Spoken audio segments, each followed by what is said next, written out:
آنے کا مقصد کیا تھا اور ہم کیا کر رہے ہیں. قرآن کہتا ہے الذی خلق الموت والحیات لیبلوکم ایکم احسن عملا, کہ ہم نے موت اور زندگی کو پیدا کر کے تمہارا امتحان لیا, تمہیں آزمایا کہ کون تھوڑی سی زندگی کو پا کر اچھا عمل کرتا ہے. اور ہم گناہ میں لگ گئے اور لوگ یہ سوچتے ہیں ارے اللہ تو معاف کرنے والا ہے, اللہ تو کریم ہے, معاف کر دے گا. امام المتکلمین حضرت مولانا نقی علی خان علیہ رحمہ جو امام اہل سنت کے والد ہیں, کتنا خوبصورت جملہ لکھتے ہیں. فرماتے ہیں اللہ کو کریم جان کر گناہ کرنے والے, اللہ کو کریم جان کر گناہ کرنے والے اللہ کو قادر جان کر زہر کیوں نہیں کھاتا؟ اللہ اکبر, اللہ اکبر. جب وہ قادر ہے کہ تیرے زہر کھانے پر بھی تجھے زندگی دے سکتا ہے, تو تو نے اللہ کو کبھی قادر جان کر زہر تو نہیں کھایا, اور اللہ کو کریم جان کے گناہ کرتا ہے. اللہ کو کریم جاننے اور ماننے کا مطلب یہ نہیں کہ زنا کے اڈوں کو آباد کرو اس کو کریم جانو, شراب کے اڈوں کو آباد کرو, یہ تو اس کی غیرت کو چیلنج ہے, چیلنج. اس کو کریم جاننے کا مطلب بزرگوں سے سیکھو, نیکیاں کرتے اور اللہ سے ڈرتے, سبحان اللہ. عبادت کرتے اللہ سے ڈرتے, تقوی پرہیزگاری کرتے اللہ سے ڈرتے. دیکھو تو صحیح سرکار غوثیت مآب شیخ عبد القادر جیلانی ایک مرتبہ عید کے دن غوث پاک کو کسی نے روتے ہوئے دیکھا تو عرض کیا یا غوث الثقلین آپ رو رہے ہیں؟ فرمایا ہاں, عید کے دن کہ عبد القادر کی عید اس دن ہوگی جس دن اس کا ایمان پر خاتمہ ہو. زندہ باد, زندہ باد. سبحان اللہ, سبحان اللہ, سبحان اللہ, سبحان اللہ. آج ہم جنت کے ٹھیکیدار ہو گئے. جمعہ کی 2 رکعت پڑھ کر مسجد سے ایسے بھاگتے ہیں جیسے اسکول کی چھٹی ہونے پر بچے کلاس روم سے بھاگتے. جس قوم کا دل مسجد میں نہ لگے وہ قوم عزت کے ساتھ زمین پہ کیسے جیے گی؟ بے شک, بے شک, بے شک. عشق رسول کا دعویٰ. مجھے حیرت ہے جن کا عشق رسول ان کو مسجد تک نہیں لے جاتا فجر کی نماز میں, تو ان کا عشق رسول انہیں جنت میں کیا لے جائے گا؟ بہت اچھا, بے شک, بے شک. عشق رسول تو پہلی رات کی دلہن کا حجرہ چھڑوا کر میدان میں جان زندہ باد, زندہ باد, زندہ باد, زندہ باد, زندہ باد. عشق رسول کبھی کمزور نہیں ہے, عشق رسول واقعی جنت تک لے جائے گا. لیکن میں پوچھنا چاہتا ہوں اتنا کمزور عشق رسول آپ کا کہ جو مسجد کے زینے تک نہ لائے. عشق رسول تو وہاں لے جاتا ہے جہاں فرشتوں کی پرواز بھی تھک جاتی ہے. عشق مصطفیٰ وہاں لے جاتا ہے. کوئی اڑ کے رہ گیا بام تک, کوئی کہکشاں سے گزر گیا. عاشقوں کی زندگی تو دیکھو. اس کا مطلب یہ کہ ہم عشق رسول کا دعویٰ کر رہے ہیں لیکن عشق رسول ہے کہاں, محبت رسول ہے کہاں؟ ارے جسے عشق ہوتا ہے پہلی بات اس کی عاشق کی پہلی نشانی یہ ہے کہ اس کی نیند اڑتی ہے, اس کو نیند نہیں آتی. اور ہم کیسے عاشق کہ فجر میں ہم اٹھتے ہی نہیں, اور لوگ کہتے ہیں میری آنکھ نہیں کھلتی فجر میں. میں کہتا ہوں ٹرین پکڑنے کے لیے کھلتی ہے, بچے کو اسکول پہنچانے کے لیے کھلتی ہے, نوکری پہ جانے کے لیے کھلتی ہے, اللہ کی عبادت کے لیے نہیں کھلتی. اور ہم کیا کہیں, ہم تو جنتی ہے, ہمیں جنت میں جانے سے کون روکے گا؟ میں کہتا ہوں اللہ کے بندو جس کی زندگی میں خوف خدا نہیں, گناہوں کی آبادی, گناہ گناہ گناہ, وہ کیسے دعویٰ کر رہے ہیں عشق جو وہ جنت میں جانے کا؟ جن کے باپ دادا جنت بیچتے رہے, جنت بانٹتے رہے, بلکہ خود کو جن کو جنت بانٹنے کا اللہ نے اختیار دیا, ان لوگوں کا خوف تو دیکھو. ایک نام آپ نے سنا ہوگا, حضرت سیدنا امام جعفر صادق. امام جعفر صادق کو جانتے, چھٹے امام اہل بیت. اور کیسے امام ہے پتہ ہے؟ امام جعفر صادق امام اعظم جن کی جوتیاں درست کرتے, امام اعظم کروڑوں حنفیوں کے امام جن کی جوتیاں سیدھی کرتے. میں حیران ہوں, جب جوتیاں سیدھی کرنے والا اتنا بڑا ہے تو جس کی جوتیاں ہوگی وہ کتنا بڑا ہے. سبحان اللہ, سبحان اللہ, توجہ کرنا. سبحان اللہ, سبحان اللہ. امام اعظم کہتے ہیں کہ اگر امام جعفر صادق نہ ملے ہوتے تو نعمان ہلاک ہو گیا ہو. یہ امام جعفر صادق. داتا صاحب, داتا علی حجوری جانتے ہیں نا, داتا علی حجویری رحمت اللہ تعالی علیہ, یہ کون ہے پتہ ہے؟ امام حسین کی امام حسن کی نسل دو بیٹوں سے چلی. امام حسن کی نسل ایک تو حضرت امام حسن مصنع سے اور ایک تو حضرت زید سے. تو جو جناب زید کی اولاد سے نسل حسن چلی, یہ زید شہید مظلوم نہیں, وہ امام زین العابدین کے بیٹے, ایک امام حسن کے بیٹے تھے زید, ان سے نسل چلی. تو اسی نسل میں حضرت داتا علی حجویری پیدا ہوئی. یہ بھی حسنی سید ہے, لیکن بعد میں ایک مقام آیا وہ نسل وہیں رک گئی. اور امام حسن مصنع سے جو نسل چلی وہ آج تک چل رہی ہے. اور امام مہدی بھی جو ہوں گے وہ امام حسن کی اولاد سے. یہ بھی سن لیجیے. لیکن جو امام جعفر صادق ہے رضی اللہ تعالیٰ عنہ, ان کی شان کون بیان کر رہا ہے؟ داتا علی حجویری رحمت اللہ تعالیٰ علیہ. وہ لکھتے ہیں کہ امام جعفر صادق جب لوگوں سے مصافحہ کرتے تھے اور ملتے تھے, توجہ کیجیے, تھوڑا دھیان دینا, اہل بیت اطہار کے دل میں اللہ کا خوف, جنہیں جنت بانٹنے کا حق تھا, جنہیں جنت دینے کا حق تھا, جن کی محبتوں سے جنت ملنا ہے نا. لیکن سوچے تو صحیح ان کے دلوں کا خوف کیا تھا. امام جعفر صادق جب لوگوں سے ملتے ہیں تو کہتے ہیں وعدہ کرو اگر تمہاری بخشش ہو گئی قیامت میں تو میری سفارش کرنا. توجہ کریں, کون کہہ رہا ہے؟ امام جعفر صادق جیسا سید. اگر تمہاری بخشش ہو گئی تو میری سفارش کرنا, اور میری بخشش ہوئی تو میں تمہاری سفارش کرنا. زندہ باد زندہ باد زندہ باد. تو لوگ کہتے ہیں حضرت آپ تو سید ہیں. امام جعفر صادق کو لوگ آپ تو, اور وہ بھی کیسا سید. علامہ عبد الرحمن جامی لکھتے ہیں اپنی کتاب میں کہ ایک مرتبہ امام جعفر صادق کے پڑوسی نے کہا کہ حضرت آپ مجھ سے ایک مکان خرید لیں. فرمایا دے دو. کتنے میں دو گے؟ تو علامہ عبد الرحمن جامی کہتے ہیں کہ امام جعفر صادق نے کہا جنت میں محل لے لو اور اپنا مکان دے دو. کچھ لوگ ہوتے ہیں عقیدے کے پکے ہوتے ہیں, کچھ لوگ ڈلمل یقین, اور ڈلمل یقین لوگوں کو کچھ نہیں ملتا, جو پکے ہوتے ہیں ان کو ملتا ہے. بے شک بے شک. حضور شیخ الاسلام نے کہا تھا نا, یقین والے کہاں سے چلے کہاں پہنچے, جو اہل شک ہے اگر میں مگر میں رہے. تو شک والے تو ہمیشہ اگر مگر میں ہیں, لیکن اہل یقین کی بات کر رہا ہوں. امام جعفر صادق نے کہا جنت کا محل لے لے, اپنا مکان دے دے. لکھا پڑھی ہو گئی, آپ نے تحریری پرچہ دے دیا, جنت کا محل لو اپنا مکان دو. وہ حج کو گیا جس نے مکان بیچا تھا اور اس کا انتقال ہو گیا. اس کا انتقال ہو گیا, گھر والے آئے, کہا حضرت ہمارا مکان کہاں, میں تو خرید چکا. کہا آپ نے دیا کیا تھا؟ کہا جنت کا محل دیا تھا اور مکان جو وہ لیا تھا. اتفاق کی بات, جب وہ انتقال کیا نا تو اس نے وصیت کی تھی یہ پرچہ میرے کفن میں رکھ دینا جو امام جعفر صادق نے دیا ہے. تو گھر والے کہنے لگے یہ بھی کوئی سودا ہے کہ جنت کا محل دے دو اور اپنا مکان دے, جو وہ اپنا مکان دے دو, جنت کا محل لے لو, یہ کوئی سودا ہے؟ فرض سودا تو اس سے کیا تھا. تو کہا ہمیں کیسے پتا چلے کہ اس کو محل ملا کہ نہیں ملا؟ کہا جاؤ اس کی قبر پہ جا کے پوچھو ملا کہ نہیں ملا. گھر والے قبر پر گئے اور کہا کہ بتاؤ جعفر صادق کا وعدہ کیسا تھا. تو جب وہ گئے تو انہوں نے ایک پرچہ دیکھا, ایک پرچے پہ لکھا ہوا تھا جعفر صادق کی تحریر, اس کی پشت پہ لکھا تھا کہ جو میرے امام نے کہا اللہ نے اس کو پورا کر دیا. سبحان اللہ سبحان اللہ. ایسے لوگ امام جعفر صادق ایسے جو جنت بیچ رہے ہیں, نبی کے یہ بیٹے, اور ان کی اللہ کی خشیت کا حال, یہ خوف خدا کا حال کہ جب لوگوں سے ملتے ہیں تو کہتے ہیں اگر تمہاری بخشش ہوگی تو میری سفارش کرنا, اور میری ہوگی تو میں تمہاری سفارش کروں گا.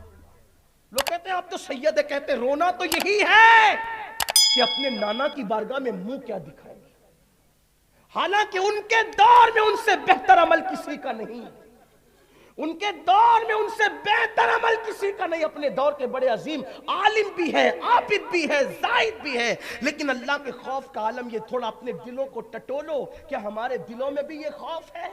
ہمارے دلوں میں بھی یہ خشیت ہے؟ اللہ اکبر. مصطفیٰ جان رحمت صلی اللہ علیہ وآلہ وسلم نے ارشاد فرمایا کہ جس نے جان بوجھ کر نماز چھوڑ دی اس سے اللہ بھی بیزار ہے, اللہ کے فرشتے بھی بیزار ہے, اللہ کے انبیاء بھی بیزار ہے, اور میں محمد بھی بیزار ہوں. یہ فرمان پہنچنے کے بعد میری قوم مسجدوں کو ویران کیے ہوئے، داڑیاں منڈا کر گٹروں میں پھینکنا آج مسلم نوجوانوں کا شعار بن چکا، شراب کے اڈوں کو آباد کرنا آج مسلم جوانوں کا شعار بن چکا۔ کیا لوگوں تک یہ بات نہیں پہنچی؟ اللہ کے رسول مصطفیٰ جان رحمت صلی اللہ علیہ وآلہ وسلم نے ارشاد فرمایا، جس نے ایک گھونٹ شراب کا پیا اور مرنے سے پہلے پہلے اس نے توبہ نہیں کی، جب وہ اپنی قبر سے اٹھے گا یا تو اس کا چہرہ سور کی طرح ہوگا یا تو اس کا چہرہ بندر کی طرح ہوگا، اور اس کے منہ سے پاخانہ نکل رہا ہوگا، اور جن کٹوروں سے، جن آلات کے ذریعے سے وہ نشہ کرتا تھا، وہ آلات اس کے گلے میں لٹک رہے ہوں گے، اور اس کے پورے جسم پر سانپ اور بچھو چپکے ہوئے ہوں گے، اور اس پہ اللہ کی لعنت برس رہی ہوگی، اور فرشتے کہیں گے یہ وہ ہے جو دنیا میں نشہ کرتا تھا۔ میرے آقا صلی اللہ علیہ وسلم کے دیوانوں اور میری قوم کے جوانوں، آج 16 سال کی عمر کی چھوٹی عمر کے نوجوان نشے کی طرف جا رہے ہیں، فیشن کے نام پہ نشے کی طرف جا رہے ہیں۔ سوچو تو صحیح،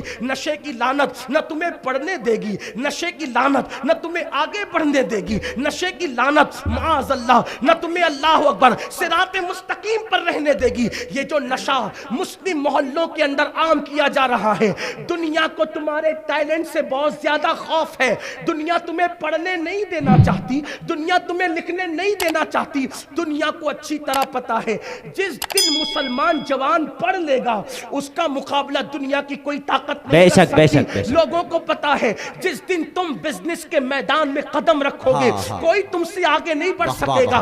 فیثاغورس کون تھا؟ اللہ اکبر، یہ تو پوچھو لوگوں سے کون تھا، اس کا تعلق کلمے والوں سے تھا۔ اسی طریقے سے آپ دیکھیں ابو علی سینا کو آپ دیکھ لیں، اسی طریقے سے لقمان حکیم کو آپ دیکھ لیں، ان لوگوں کا تعلق کسی نہ کسی نبی سے ہے۔